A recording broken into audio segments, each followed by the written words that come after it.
할게요. 아까 한계 효용과 총 효용 말씀드렸잖아요. 그거 좀 한번 연습 좀 잠깐 하고요. 그 다음에 무차별 곡선 들어가도록 할게요. 책은 170페이지 펼쳐주시면 돼요.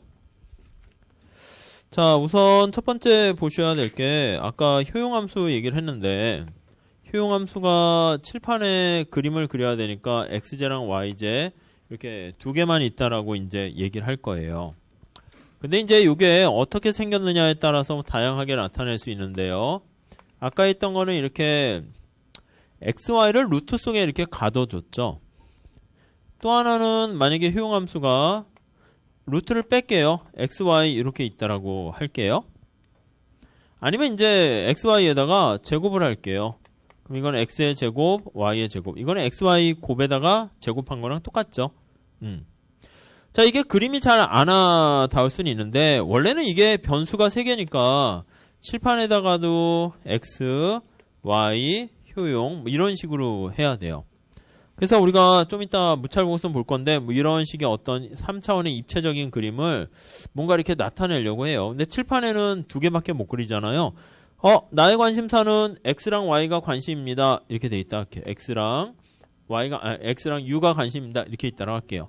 자, 그러면 여기서의 관심사는 x랑 u가 주인공이니까 y는 없어요. y를 고정시키세요. 이게 헷갈리면은 y에다 1을 집어넣으세요. 1. 그렇게 집어넣으면 모양이 이렇게 돼요. 루트 x 이런 모양이 될 거예요. 그렇죠? 여기다가도 y를 1을 넣으세요. 나중에 익숙할 때는 그냥 y로 그냥 보셔도 되는데, 그러면 기울기가 1 이렇게 돼요. 원래는 기울기가 y인데 y가 1이면 효용 요거는 그냥 x 이렇게 돼요. 그러니까 x가 증가할 때 효용이 증가하는 게 일정하게 증가하겠죠. 자, 여기 봅시다. x가 증가할 때 효용이 어떻게 됩니까 하면, 이거는 y 그냥 1 집어넣으세요. x의 제곱이에요. 그러니까 모양이 이런 식으로 증가한다고요. 그래서 u는 x의 제곱 이렇게 있다라고 할게요. 자, 이거 이해를 위해서 하는 건데 그냥 y를 1 다 집어넣었어요. 자, 한계 효용을 구해봅시다. 한계 효용은 어떻게 됩니까? 라고 하면은 요거 먼저 또 볼게요. 한계 효용을 구해봅니다. x로 미분하는 거죠? x로 미분하면 1 이렇게 돼요. 1. 요거 한계 효용 구해봅니다. x로 미분하면 2x 이렇게 되고요. 요거 한계 효용 구해봅니다. 이거 2분의 1승이니까 2분의 1 내려가고 하나 빠져요. 2분의 1 내려가고 x에 마이너스 2분의 1이니까 요거 다시 쓰면 2분의 1이고 루트 속에 들어가요. 그래서 x분의 1 이렇게 되네요. 자, 우리 한계라는 얘기는 접선의 기울기라는 거 알고 계시죠? 이거 다시 한번 볼게요. 접선의 기울기. 물론 총효용의 접선의 기울기예요. 총효용의 곡선의 총효용 곡선의 그 어느 한 점에서의 접선의 기울기. 여기 보시면 접선의 기울기가 점차 작아져요. 한계효용이 체감하는구나. 그걸 알 수 있고요. 여기서는 접선의 기울기가 일정해요. 한계효용이 일정하구나. 그거를 알 수가 있고요. 여기서는 접선의 기울기가 점차 가팔라요. 한계효용이 체증하는구나. 알 수 있죠.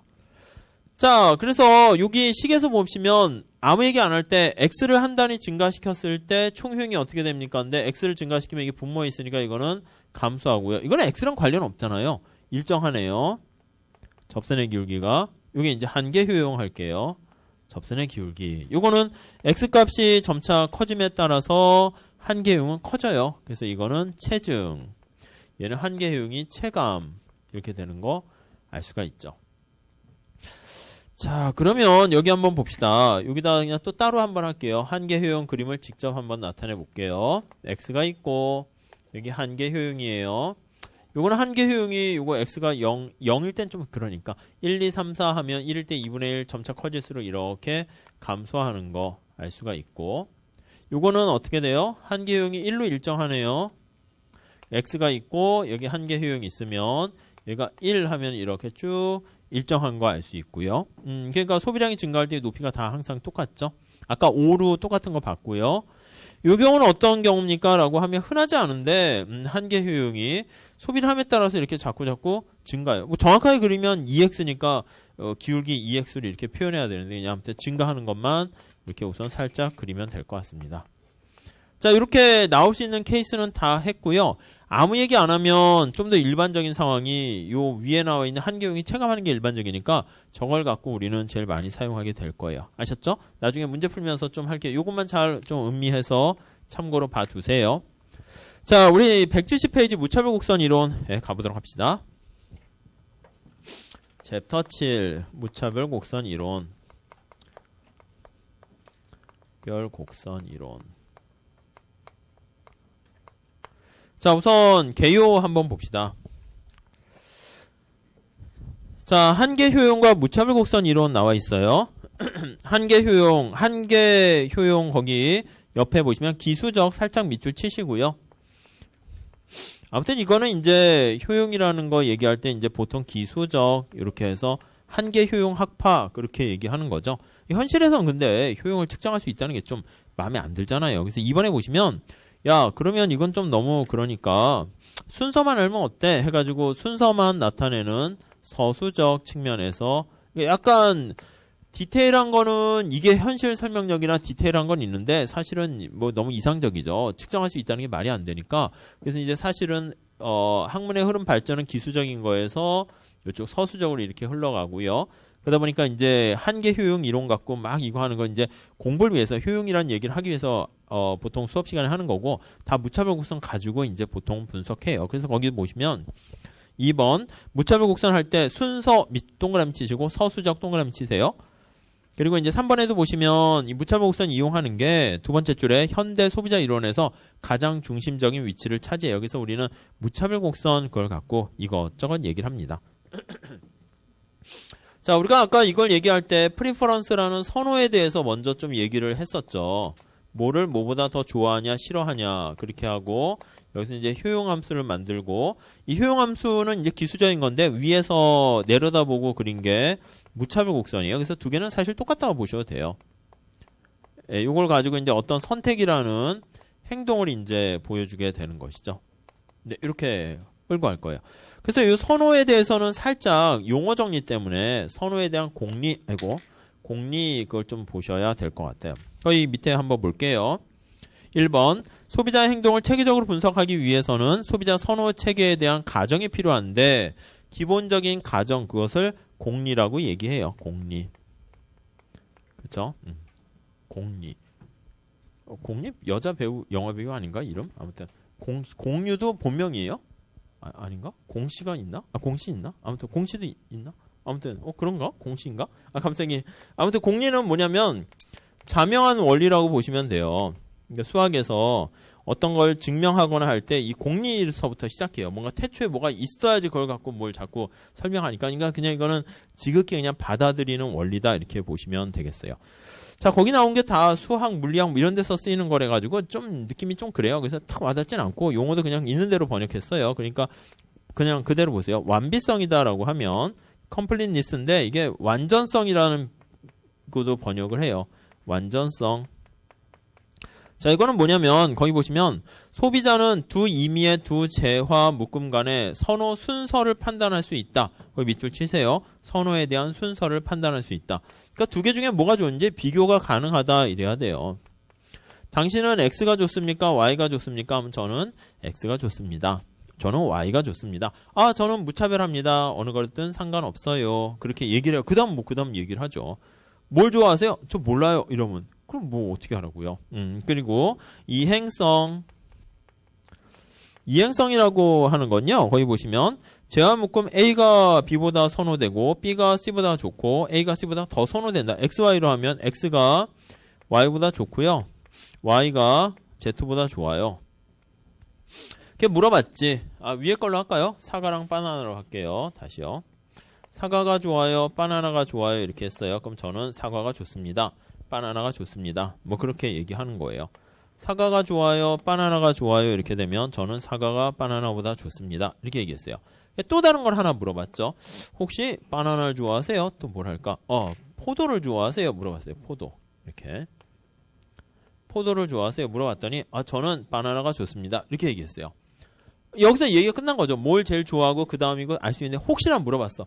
혹시 사과랑 바나나 중에서 여기 포도 중에서 어떤 걸 좋아하십니까? 했더니 포도가 당연히 좋죠. 하면 아, 정신 나간 사람이잖아. 우리가 지금 이거 얘기하는 건요. 정신 나간 사이코는 논의해서 빼겠다는 거야. 우리가 사이코가 대다수면 이제 사이코를 분석 대상해야 되는데, 당연하지 이렇게 느껴지시는 분 있어요? 뭐, 아니요. 그럼 이게 나가셔야 돼요. 경작 못해요. 아셨죠? 그러니까 이렇게 되면 이게 말이 안 되겠어. 이런 정신 나간 일을 하면 안 된다. 그래서 이행성이라는 것은 어떤 선택할 때 뭐가 딱 좋으면 일관성이 있는 그런 선택을 해야 돼요. 일관성 이렇게.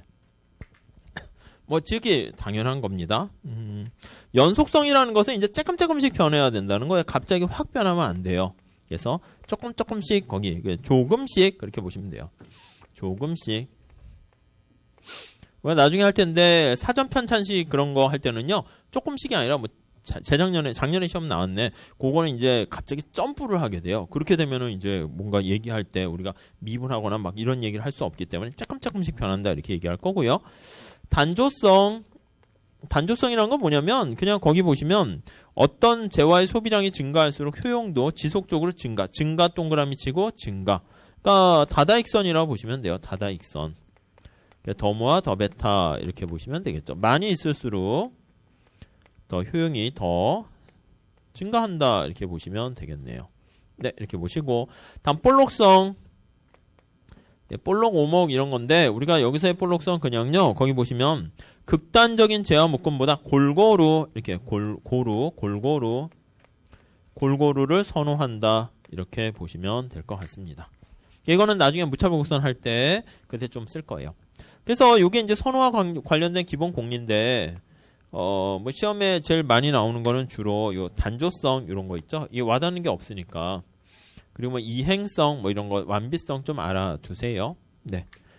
자, 이렇게 하면 이제 기본적인 세팅이 됐고요. 그 다음에 이제 무차별 곡선 한번 볼게요. 요거요.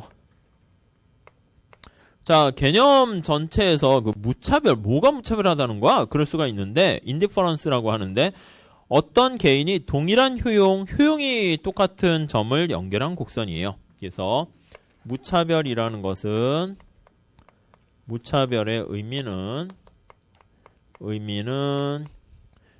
같다는 거예요. 그래서 효용이 동일하다. 효용의 크기가 동일, 무차별, 의미 이렇게 보시면 되겠어요. 자, 우리가 저쪽 왼쪽에 3차원의 그림을 그렸는데 이렇게 있어요. 요즘 이제 입체적으로 이제 컴퓨터 기술이 발전해 가지고 X, Y가 있고 효용이 있으면 뭐 뭔가 이걸 쫙 표현을 하는데 이게 3차원의 그림을 칠판에다 나타내야 돼요. 이게 보면 이렇게 볼 수 있고 이렇게 볼 수 있고 위에서 볼 수 있고 막 이게 자유자재로 이렇게 해야 되는데 필요에 따라서 각도를 다르게 이렇게 보는 거죠. 요즘은 보니까 인적성 뭐 그런 거 있잖아요. 인적성 그거요. 뭘 하나 봤더니 막 도형 돌리고 있대요. 그 참 왜 그런지 도형 돌려서 이게 위에서 바라보면 뭐가 어떻게 되는가 하고 막 소금을 농도고 하게 있길래 왜 저런 거에 인적성이 맞나 하는데 우리가 늘상 뭘 테스트하거나 능력 아니면 창의력 이거 측정할 때 제대로 된 특정 도구가 없어요. 사실 뭐 회사에서 창의적인 인재를 원합니다. 그래서 가만히 보면 그 회사에 뭐 뽑는 인사 담당자도 제가 봤을 땐 창의적이지 않은데 안 창의적인 사람이 어떻게 창의적인 사람을 물론 창의적인 사람도 있긴 하겠지만 그래요. 진짜 창의적인 그런 사람은 어디 뭐 산속이나 동굴에 있거나 뭐 어떻게 뭐 하겠죠. 그러니까 측정하기가 이제 쉽지는 않죠. 그래서 이제 알고 봤더니 이제 이런 거 할 때 뭔가 측정 도구를 만들어야 돼 가지고 그래서 이제 사실은 제 와이프 쪽은 이제 약간 저쪽 심리 하면서 옛날에 산업조직 심리학이라는 게 있었거든요. 그쪽을 하는데 거기서 이제 경영에서 인사 뭐 이렇게 담당하는 거 할 때 보면은 측정 도구를 만드는데 물어봤죠. 아니 왜 저렇게 뭐 이렇게 뭐라고 하지? 도형을 돌리고 그래? 했더니 자기네 그 연구실에서 뭔가를 하는 거 할 때 마땅한 게 없으니까 도형 돌리고 막 이런 거 있잖아요. 그런 걸 만들었대. 그게 쫙 기업체에 퍼져가지고 그래서 괜히 이상한 거 만들었다고 뭐 하긴 하는데 사실은 좀 애매해요. 그래서 삼성 뭐 사튼가 그것도 하는 거 보면 맨날 뭐 하는데 아무튼 잘 모르겠어요. 그러니까 뭔가 줄을 세워야 되니까 차라리 그러려면은 그냥 훈민정음 암기하기, 뭐 누가 길게 아니면 원주율 누가 길게 암기하기 이런 걸로 해서 줄 세우는 게 차라리 더 편할 것 같은데 뭐 또 이거 아니야 또 강의도 막 듣고 그러더라고요. 어떻게 하면 도형 그냥 좀 그런 것 같은데 아무튼 그러니까 이것도 뭐냐면 3차원의 그림이 쫙 있는데요. 이걸 위에서 봤을 때 옆에서 봤을 때 그 그림을 이렇게 생각하는 뭐 그런 거예요. 칠판에 이거 어떻게 표현할까 애매한 상황이 있는데 원래는 이렇게 해야죠. 우리나라 지도가 이렇게 있어요.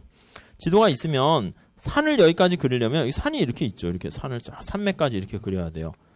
이게 입체적인 모르는데 칠판에 그리니까 어렵잖아요. 이렇게 하면은 저 뒤에 지명들까지 표현하려면 이게 만만치 않아요.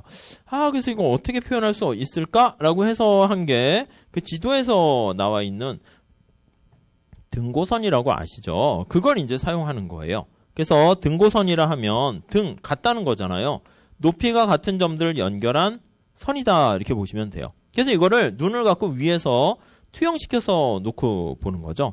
그래서 위에서 쫙 투영시켜서 요즘은 이제 드론이 있어가지고 이제 그 위에서 쫙 하는 멋진 장면들이 보니까 많이 나오는 것 같은데 요거요 같은 높이가 되는 거를 점점점점 연결해요. 여기가 산 정상이다라고 하면 산 정상이고 이렇게 쭉 같은 높이를 연결하는 거죠. 여기도 보면 쭉 해서 같은 높이가 쭉 테두리를 쫙 이렇게 그리게 될 거고요. 그다음 여기 이제 또 빨간 색깔의 등고선이 있으면 테두리가 저 뒤에 있겠죠? 여기 테두리가 이렇게 있으면 여기 테두리가 이렇게 돼서 이런 식으로 그림을 그릴 수가 있을 거예요. 옛날에는 요즘 뭐 일기예보 같은 거 할 때는 기상청 같은 거 보면 이제 다 컴퓨터 그림으로 나오는데 옛날에는 기상 그 해주는 그 기상예보 기상청 그 하시는 분이 나오셔가지고 백지에다가 막 우리나라 지도에 막 이런 거 막 고기압 저기압 막 그리고 막 그랬었어요. 그래서 같은 압력이나 뭐 이런 거 그림 있는 뭐 그런 거 있었던 것 같은데 아무튼 요런 게 바로 그거예요. 그래서 뭘 알 수 있냐면 첫 번째요. 여기 파란 색깔의 위에 있는 거는요 위도와 경도는 달라요. 다르지만 뭐가 똑같냐면 높이는 똑같은 거예요. 높이는. 그렇죠? 그래서 A점과 B점은 밑에서 봤을 때 해발 고도는 똑같은데 동서남북 방향 그거는 좀 다르고요. 자, 그래서 여기서 우리가 아이디어를 얻어가지고 그럼 여기도 똑같이 해보자. 그래서 테두리를 그려요. 동일한 효용을 나타내는 상품 묶음들을 효용 수준을 이렇게 나타내서 점점점에서 테두리를 그리고 위에서 쭉 하면 여기 테두리가 이렇게 나오겠죠? 그 다음에 여기 효용 요만큼을 주는 테두리 이렇게 해서 점점점에서 이렇게 테두리를 그리게 되고 그 다음에 여기 빨간 테두리 효용 수준 나타내는 걸요 위에서 내려 그리면 이렇게 테두리를 그리게 돼요. 그럼 테두리를 그리게 되면은 효용의 높이가 얘가 만약에 U0, U1, U2다라고 하면 이게 이렇게 할게요. U3, U2, U1 이렇게 합시다. 요게 30이고 요게 20이고 요게 10이다 이렇게 하면은 각각의 동일한 효용을 주는 상품 묶음들을 위에서 쫙 투영시켜서 나타낼 수가 있어요. 그럼 여기 우리가 이제 산 정상으로 가는 거잖아요. 이렇게. 그러니까 산을 반쪽을 쪼개요. 반을 쪼개서 여기 싹둑 이렇게 잘라요. 싹둑 잘라서 이렇게 잘라서 우리가 보려고 하는 거는 요 부분만 이렇게 입체적으로 되어 있으니까 요 부분만 해가지고 그림을 나타낸 거 그게 이렇게 위에서 투영시켜요. 투영시켜서 나타낸 게 여기다 하는 게 낫겠네요. 이거 지울게요. 투영시켜서 나타낸 게 관심사가 뭐냐면 아까 저쪽에 얘기했죠. 저기에는 U는 X, Y 있는데 저기서는 X랑 U가 관심이었잖아요. 근데 여기서는 뭐가 관심이냐면 효용에 관심 있는 건 아니고 효용의 크기는 순서만 나열하면 되니까 칠판에 그림을 그리기 위해서 여기 X축의 평면과 Y축의 평면 여기에다가 이렇게 표현을 하게 된다고요. 그래서 그림을 쫙 그리게 되면 여기 노란 색깔, 여기 파란 색깔, 여기 빨간 색깔 이렇게 얻게 되는 걸 알 수가 있어요. 효용의 크기를 나타낸다라고 하면 여기는 동일한 효용 30이라는 효용을 주는 상품 묶음들의 집합이고요. 그러니까 효용은 다 똑같죠. 근데 바구니에 담겨있는 개수는 좀 차이가 나는 것을 알 수가 있어요. 아무튼 요거 좀 잘 체크하시고요. 책봉사 다시 또 설명드릴게요. 자, 171페이지 한번 볼게요. 그래서 1번 무차별 곡선이란 동일한 효용 밑줄 쳐달라고 그랬죠. 그래서 사실은 동일한 효용의 크기를 나타내는 거니까 등고선처럼 등효용 곡선 하면은 좀 얼마나 편해요. 그래서 원래 이제 교과서에 따라서는 등효용 곡선이라고 쓰는 책도 있어요. 근데 이제 이게 효용이 같다라고 해서 무차별하다고 해서 무차별이라는 이름을 좀 더 많이 써서 무차별 곡선 이렇게 얘기를 하는 것이고요. 2번 볼게요. 자, 밑에 그림을 보시면 A, B, C, 여기요. A, B, C 상품 묶음이 다 다른데 효용은 똑같죠. 그래서 2번 보시면 A, B, C의 효용이 동일하다면 이 점을 연결한 게 무차별 곡선이 되고요. 3번 무차별 곡선은 효용함수를 그림으로 나타낸 건데 이 효용함수 이거랑 똑같은 거예요? 다른 거예요? 똑같은 거예요. 똑같은 거를 이 효용함수란 이 3차원 공면을 분석하기 편하게 하려고 차원을 2차원을 다운시켜서 나타낸 게 무차별 곡선이 되는 거예요. 그러니까 이거 다르다고 생각하시는 분도 있는데 아니요. 완전히 똑같은 거예요. 그림을 보고 싶은 걸로 해서 이 사람의 옆모습을 그렸냐, 앞모습이냐, 뒷모습이냐 그거 다르게 표현한 거예요. 자, 4번에 볼게요. 5번 볼게요. 예를 들어 효용함수가 이렇게 있어요. 예를 들어서 보시면 효용함수가 곱하기로 되어 있네요. x 곱하기 y인데 자, 칠판에 그림을 그려야 되는데 x랑 y가 우리의 관심사라고 그랬죠? 그래서 이 효용을 동일한 효용을 주는 20이라는 효용을 주는 상품 묶음들의 집합 이렇게 본다 할게요. 자, 한번 볼게요. 자, 곱해서 20이 돼야 돼요. 곱해서. 그러면 첫 번째 a라는 상품 묶음은 x가 하나 있으면 y가 얼마 있어야 20이 되냐면 20 이래야 되고요. x가 2개 있으면 10. 3개 있으면 안 떨어지니까 4개 있으면 4, 5, 20. 5개 있으면 4. 뭐 6개 있으면 그러니까 10 있으면 2. 20 있으면 1 이렇게요. 자, 이거는 뭐냐면 우리가 바구니에다가 x가 사과하고 y가 바나나라고 하면 x제랑 y제가 개수가 담겨있는 바구니의 양은 달라요. 개수는 달라요. 그런데 뭐는 똑같냐면 어떤 바구니든 다 나한테 동일한 효용 20을 달성해주는 상품 묶음이다 라는 걸 알 수 있어요. 자, 그림으로 그려볼게요. 자, 이렇게 쫙 그리면 여기가 x고요. 사과의 개수라 할까요? 사과의 개수. 이 y예요. 이제 원래 q로 해야 되는데 qx, qy 해도 되는데 그냥 헷갈리지 않게 어차피 좀 깔끔하게 쓰려고 그냥 q 빼고 그냥 xy라고 써요. 이게 바나나의 개수다 이렇게 보시면 돼요. 자, 사과가 하나 있을 때 A점을 찍으면 사과가 하나 있을 때는 효용 20을 달성해 주는 건 y제가 20 이렇게 있죠. 요 점이 A. 다음에 B점은 y제가 10개 있을 때 사과가 이렇게 해서 2 이렇게 되네요. 여기가 B점. 그렇죠? 그 나머지는 안 할게요. 요거 F점 볼게요. F점은 y제가 하나 있을 때 사과의 개수가 20 이렇게 되네요. 여기가 F점 이렇게 됩니다. 자, 그래서 우리가 칠판에다가 그림을 그리는데 여기 나와 있는 20이라는 효용을 달성해주는 효용함수 요거를 x랑 y 평면에다가 나타내려고 하면 그냥 이거를 20으로 정해졌죠. 그러니까 x, y와 관계를 하면 되니까 y로 정리하시면 돼요. y로 정리하면 20분의 x 이렇게 되는 거죠. y로 정리하면 그게 이제 무차별 곡선이 되는 거예요. 그래서 요 위에 있는 점은 쭉 해서 요게 바로 효용 20을 달성해주는 무차별 곡선이다. 이렇게 정리하시면 돼요. 하나만 해봅시다. 효용 30을 가져다주는 무차별 곡선 그리세요 라고 하면 어떻게 될까요? 이게 20이 아니라 30이라 합시다. 그럼 1일 때는 x가 1일 때는 y가 30 저 위에 있겠죠? x가 2일 때는 곱해서 30이 되니까 15예요. 15 여기쯤 있을 거예요. 2일 때는 여기. 3일 때는 10 여기쯤 있을 거예요. 드리릭 3. 그러니까 동일한 효용인데 20이 아니라 30을 주는 거는요. 그걸 대충 궤적을 추적해 보면 이렇게 될 거예요. 그래서 요거는 효용 30을 주는 상품 묶음들의 집합이다. 그러니까 가만히 보면은 노랑보다 파랑이 더 효용이 높고 점점점 이쪽으로 갈수록 효용이 높다라는 거 알 수 있겠죠. 설마 이거 색깔 이거 일부러 안 맞춰서 그냥 그리다 보니까 아셨죠? 상관없어요. 아니 여기서는 파랑이 미친데 여기서는 왜 오른쪽입니까? 좋은 질문이죠. 신경을 안 쓴 거다 이렇게 보시면 돼요. 자, 무차별곡선의 성질 한번 봅시다. 성질. 자, 이 성질 특성 이렇게 볼게요. 1번 우하향한다 라고 보시면 되겠네요. 우하향하는 기울기다. 그렇죠. 우하향한다라는 것은 가만히 보면 효용이 이렇게 있는데 x가 있고 y가 있어요. 자, 둘 다 x제는 지금 사과고요. y제가 바나나라고 할게요. 사과, 바나나. 그래서 내가 이 효용을 일정하게 유지해야 되거든요. 무차별 곡선이라는 것은. 그런데 만약에 바구니에다가 x를 하나 더 담았다고 할게요. x를 추가적으로 증가시켰어요. 그러면 x가 증가하면 여기 효용은 어떻게 돼요? 증가하겠죠. 기분이 좋겠죠. 근데 동일한 효용이 유지가 안 되니까 여기서요. x가 하나일 때 20개였는데 x를 하나 더 증가시키면 효용이 증가해요. 근데 동일한 효용을 유지하려면 y를 이렇게 덜어내야 되는 거죠. 그러니까 동일한 효용을 유지하기 위해서는 y를 덜어내야지 효용이 감소하고 단 효용 증가 감소가 쌤 돼야지 일정하게 효용이 유지되겠죠. 그래서 우하향할 수밖에 없어요. 자, 1번 봅시다. X제 소비량이 증가할 때 효용이 동일하게 유지되기 위해서는 Y제 소비량은 줄어들어야 됩니다. 그래야지 일정하게 되고요. 만약에 우상향하면 어떻게 됩니까? 참고로 한번 볼게요. 만약에 인디퍼런스 커브가 우상향이라면, 자, 이러면 어떻게 되나 볼게요. 그럼 한번 뭐 해볼게요. X가 사과예요. 사과. X 사과라고 쓸게요. 사과. 아니, X라고 쓸게요. 사과.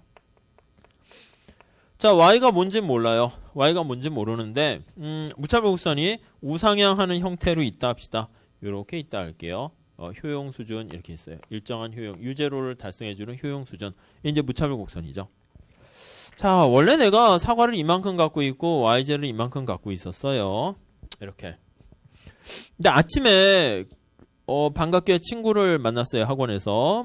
그래서, 그냥 같이 공부하니까 친구가 된 거죠. 근데 이제 친구한테 이거 하나 드세요. 옆 사람한테 줬어. 뭐냐면 이 사과를 준 거야. 그럼 옆 사람이 어떻게 되겠어요? 고맙습니다. 효용이 증가하겠죠? 근데 나한테 Y제도 이만큼 줬어요. X도 주면서 이것도 가지세요 했더니 효용이 사과 받기 전과 효용이 똑같아졌어요. Y제는 뭐였을까요? 뭔가 효용을 감소시키는 약간 쓰레기 뭐 이런 거죠. 사과 주면서 예 고맙습니다 했더니 쓰레기도 버려주세요 막 하고 막 했더니 뭐야 이거 여기서 받기 전과 똑같아요. 그러니까 두 재화 중에 하나가 쓰레기가 있으면 이렇게 우상향한다 이렇게 보시면 돼요. 아셨죠? 그래서 우리가 저기 단조성 보이세요? 단조성이라는 것은 다다익선 걸 얘기하는 거예요. 쓰레기는 뭐냐면 많을수록 효용을 깎아먹는 거예요. 그래서 이게 Y제의 한계 효용은 0보다 작은 요거요. 그리고 이런 거는 뭐예요? 사과는 효용을 증가시키는 거니까 X에 대한 한계 효용은 0보다 큰 이렇게요. 이건 좀 나중에 하긴 할 텐데 쓰레기는 적을수록 좋은 거잖아요. 그래서 무차별곡선이 이렇게 우상향하면은요.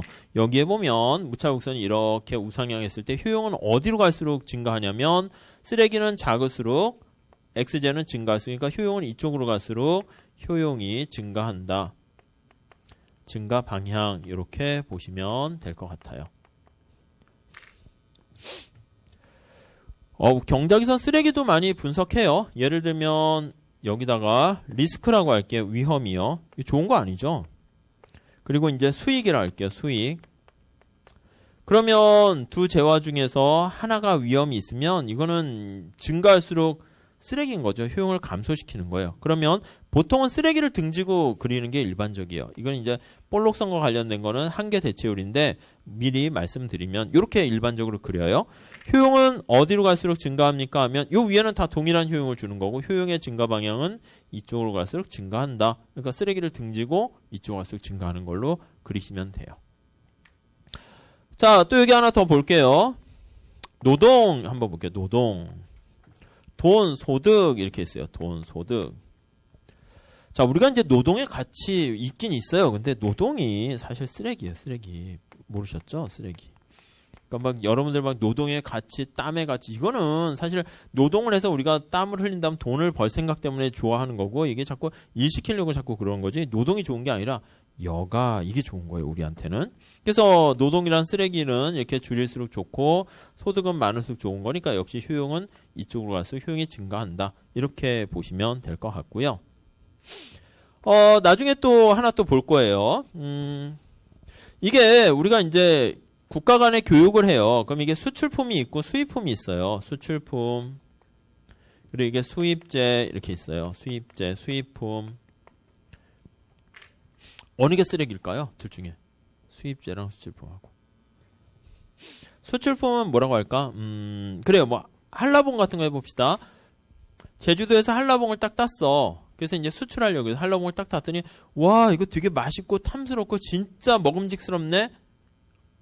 일본 사람 갖다 줘야지. 이런 수출품 일본 미국 사람 줘야지. 그 중간에 막 하다가 어머 이건 맛도 없고 그냥 상할 것 같고 이거 아이 좋아 서울 사람 줘야지. 이래요. 그러니까 수출품은 사실 우리나라 사람 입장에서는 쓰레기예요. 쓰레기. 왜 우리가 먹는 게 아니라 저기 딴 나라 사람들을 행복하게 해주는 거고 수입품은요. 이게 좋은 거라니까. 어디서 필리핀에서 바나나 생산했는데 야 이거 진짜 맛있고 좋은 고품질인데 한국 사람 줘야지. 이게 우리가 이제 수입하는 거죠. 그러니까 맛 좋은 걸 먹게 되고 자기네들이 이제 하다가 아 이거 팔릴 것 같지 않고 그럼 자기네가 먹는다고요. 그러니까 이 수입품이 좋은 거 이거 쓰레기예요. 그래서 나중에 이거 보면은 뭐 오퍼 곡선 어쩌고 그리고 하는데 우린 그거 문제 풀 때 안 써먹어서 안 할 건데요. 이제 하게 되면 뭐 이렇게 국제무역에서 하면 이제 이게 무차별 곡선 이렇게 표현을 하면 이게 쓰레기예요. 그래서 효용의 증가 방향은 이렇게 돼요. 하나만 더 할게요.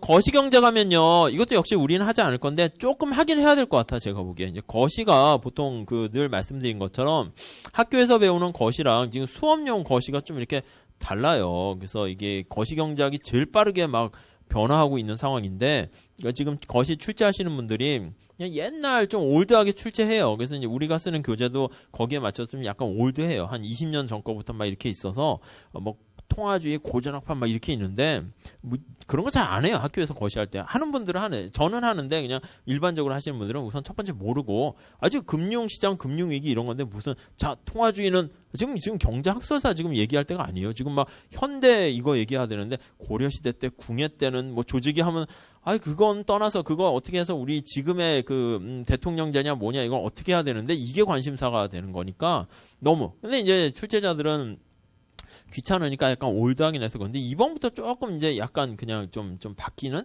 근데 그게 자칫 잘못하면은 어렵다 그러고 조금만 더 하면은 이거 되게 쉽네. 공부할 게 더 없네. 왜냐면 옛날에는 무슨 뭐 소비함수에 신고전학파 투자 이런 거 안 해요. 지금 뭘 토비네 큐 하면 되는데 뭘 신고전학파 또 케인즈 가속도 이런 거 안 해요. 그러니까 하긴 하는데 이렇게 막 강조해서 뭐 볼 건 아니라고요. 근데 그거 하게 되면은 그러니까 기출을 보면 되지. 기출에 안 나왔나? 그냥 안 나왔으면 안 하면 돼요.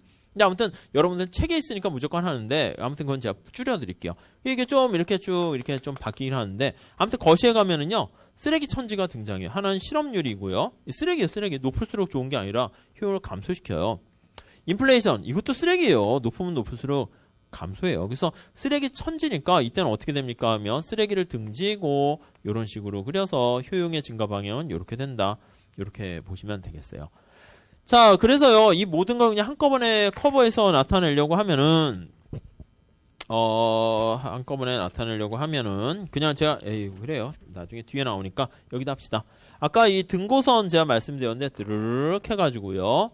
이게 3차원의 입체적인 그림이잖아요. 거기서 이제 증가하는 최고점만 나타내려고 하다 보니까, 우리가 이제 여기 테두리가 이렇게 있다고 그랬죠. 테두리가 쫙 있어요. 밑에 테두리가 이렇게 쫙 있고, 그래서, 테두리가 이렇게 있어요. 테두리가 좀 잘 그리고 이렇게 있고요. 그래서 이거를 위에서 내려다 보고요.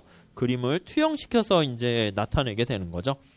자, 그래서 입체적인 그림을 위에서 투영시켜서 나타내면 이게 x고 이게 y인데 산 정상이 있어요. 점점점점점 해서 산 정상이 있고 그다음 여기 투영시켜서 이렇게 노란 색깔 그 다음에 파란 색깔 이렇게 있네요. 이 보이세요? 산을 위에서 이렇게 쭉 해서 여기 산 정상이고 이렇게 위에서 내려다 본 거예요.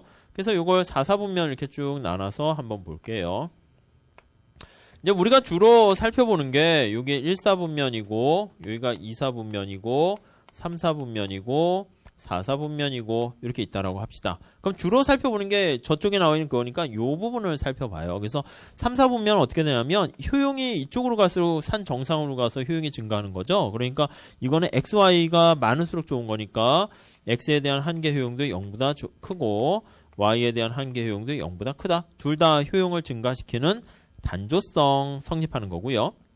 요 경우가 바로 요쪽에 해당하는 거죠. 요쪽에 해당하는 거는 이쪽으로 가야 돼요. X 소비량은 줄이고 Y 소비량은 늘릴수록 좋은 거니까 요거 우상향할 때 X를 줄여야 되죠. 쓰레기니까 Y는 많을수록 좋은 거니까 두 개의 힘이 쫙 합쳐져서 저렇게 좌상방으로 가요. 그러니까 요쪽에 있을 때는 X제가 쓰레기예요. 쓰레기라는 게 한계 효용이 작다는 거죠. 그래서 이제 막 여러분들 막 화나시거나 혹시 운전하다가 이 쓰레기 같은 녀석 이러지 마시고요. 이 한계 효용이 음인 녀석 같으니라고 이렇게 하면 상대가 못 알아들어. 그러니까 뭐 한 얘기야? 근데 욕은 할 만큼 다 한 거죠. 그러니까 X제가 한계 효용이 0보다 작고요. Y제는 좋은 거래니까요. 0보다 크고. 여기서는 이쪽으로 가야 효용이 증가하는 거죠. Y는 감소해야 되고 X는 증가해야 되니까 Y가 쓰레기인 거예요. X의 한계 효용이 0보다 크고 Y의 한계 효용이 0보다 작고 여긴 둘 다 쓰레기잖아요. 이렇게 생겼잖아요. 그렇죠? 그러면 X제 소비량도 X도 쓰레기고 Y도 쓰레기고 쓰레기 천지 이렇게 되는 거 알 수 있어요. 그래서 역시 옛날에 문제 낼 게 없을 때는 그림을 이렇게 그려가지고요. 뭐 여기 일사분면일 때는 어떻게 되고 하긴 해요. 그래서 나중에 우리 모의고사도 좀 진도 이제 나가니까 풀긴 할 텐데 아마 한 토요일 정도에 풀까요? 내일? 아무튼 뭐 할 텐데 그래서 우리가 주로 여기에 이제 관심을 갖고 얘기를 해서 하는 건데 옛날에 물어보긴 했는데 그냥 요즘은 잘 물어보진 않아요. 그래서 아무튼 요거 무차곡선에 대한 생각 좀 보시기 위해서 정리하시면 되겠어요. 그래서 그 책으로 가보시면 171페이지에 자, 이번에 무찰복선이 만약에 우상향한다라고 하면은 쓰레기가 하나 있다는 거예요. 쓰레기라는 것은 뭐냐면 요거요. 쓰레기가 있으면 이게 다다익선이 성립 안 하는 거죠. 그래서 이거는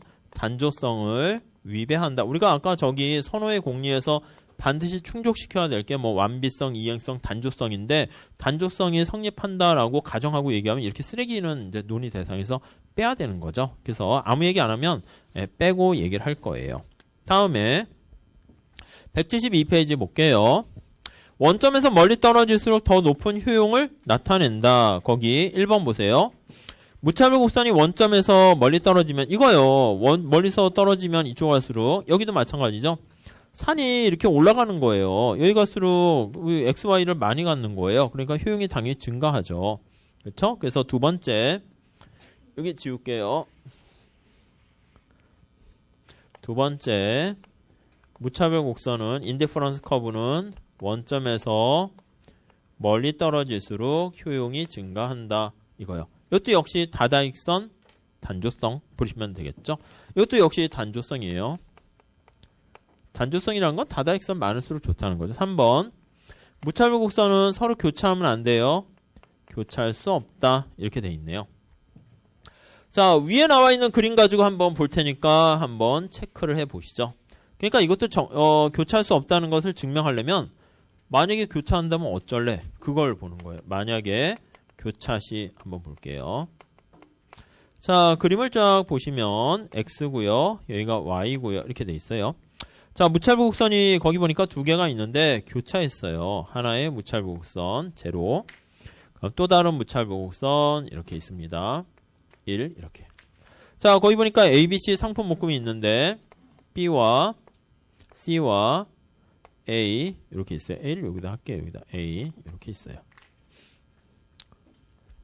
자, 우선 첫 번째 무차별 곡선의 정의에 따라서 한번 봅시다. 동일한 무차별 곡선 상에 있으면 동일한 효용을 누린다라는 거 알 수 있어요. 빨간 색깔 무차별 곡선에 따르면 어떻게 돼요? A와 B는 동일한 무차별 곡선 상에 있으니까 효용이 똑같아요. 나는 A와 B는 저는 무차별합니다. 이렇게 되죠. 오케이. 자, B와 C는 어떻게 됩니까? B와 C는 파란 색깔 무차별 곡선에 있네요. 그래서 B와 C는 효용이 똑같습니다. 네, 이것도 오케이. 그렇죠. 파란 색깔 기준으로 봤을 땐 A와 B가 같고 B와 C가 같으면 여기서 뭘 알 수 있습니까? 하면 A와 C는 같습니다. 이걸 알 수 있어요. 이게 무슨 공리냐면 저 왼쪽에 이행성 이렇게 얘기했네요. 그렇죠?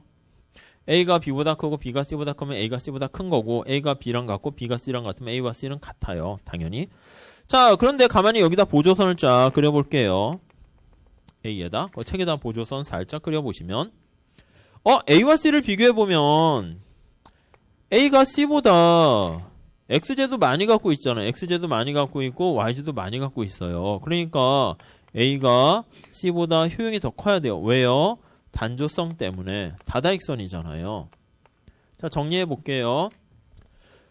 자, 저 선호의 공리는 다 우리가 충족시켜야 되는데 만약에 무찰곡선이 이렇게 교차하게 되면 이행성의 원리에 따라서는 A와 C가 같고 단조성의 원리에 따라서는 A가 C보다 크고 이게 두 개가 모순되는 결과가 발생해요. 결국 그러면 뒤집어서 얘기하면 공리가 위배돼서는 안 되기 때문에 자명한 원리이기 때문에 그러면 무찰곡선은 교차할 수가 없겠구나. 교차하면 이런 문제가 발생하는구나. 이렇게 보시면 돼요. 그래서 이제 이행성 입장에서 봤을 때는 단조성을 위배한다 이렇게 할 수도 있고요. 단조성 입장에서 봤을 때는 이행성을 위배한다 이렇게 할 수 있으니까 무찰곡선이 교차했을 때 어떤 공리를 위배하는가 그러면 이행성에도 맞고 단조성에도 맞고 그렇습니다.